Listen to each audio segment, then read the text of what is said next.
Κολοκυθόπιτα, μια συνταγή από το χωριό μου που είναι κάτι μεταξύ κρέμας και πίτας. Κολιόπτα τη λέμε στο χωριό μου και γίνεται χωρίς φύλλο. Γεια σου! Καθαρίζω και τρίβω την κολοκύθα.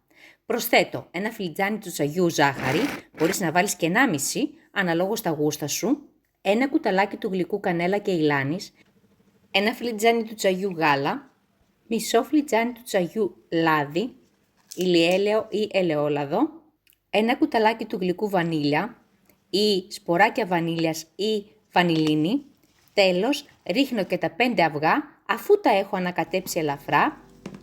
Ανακατεύω καλά και συνεχίζω ρίχνοντας ένα φλιτζάνι τσαγιού corn flour, μισό φλιτζάνι τσαγιού σιμιγδάλι ψηλό και μισό φλιτζάνι τσαγιού αλεύρι για όλες τις χρήσεις.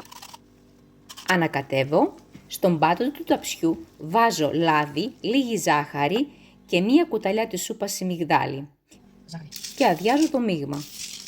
Επειδή όμως ήταν αρκετό και εγώ ήθελα η πίτα μου να είναι λεπτή, μέρος από το μείγμα το έβαλα σε άλλο ταψί αντικολλητικό χωρίς να βάλω τίποτα κάτω στον πάτο.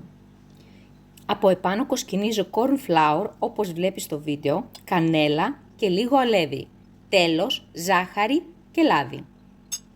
Η ζάχαρη που μπαίνει από επάνω και από κάτω είναι μισό φλιτζάνι τσαγιού, αλλά είναι στην κρίση σου αν θέλεις να βάλεις περισσότερο ή λιγότερο. Πιάνει ωραία κρούστα από επάνω και όσο πιο λεπτή η πίτα, τόσο πιο νόστιμη. Μπορεί να γίνει και με το πράσινο κολοκυθάκι. Στο χωριό μου το κάνουμε με αυτές τις μεγάλες κολοκύθες, είναι πολύ σκληρές όμως και καθαρίζονται δύσκολα.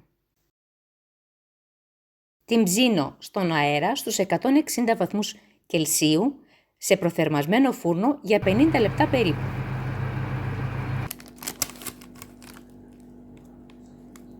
Μπορείς να τη φτιάξεις και μόνο με αλεύρι, χωρίς σιμιγδάλι, χωρίς corn flour. Η αρχική συνταγή που κάνουμε στο χωριό μου είναι μόνο με αλεύρι. Εγώ όμως με τα χρόνια έκανα αυτές τις μικρές αλλαγές και θεωρώ πως έτσι είναι πιο γευστική. Όπως βλέπεις, αυτή στο αντικολλητικό ταψί έπιασε πολύ ωραία κρούστα από κάτω, φυσικά παίζει ρόλο που δεν έβαλα και σιμιγδάλι. Πρώτη φορά χρησιμοποιώ αυτό το ταψί για τη συγκεκριμένη πίτα και το αποτέλεσμα με ικανοποίησε. Τη σερβίρεις με ζάχαρη άχνη αν θέλεις και κανέλα. Θα χαρώ να σε δω στο επόμενο βίντεο.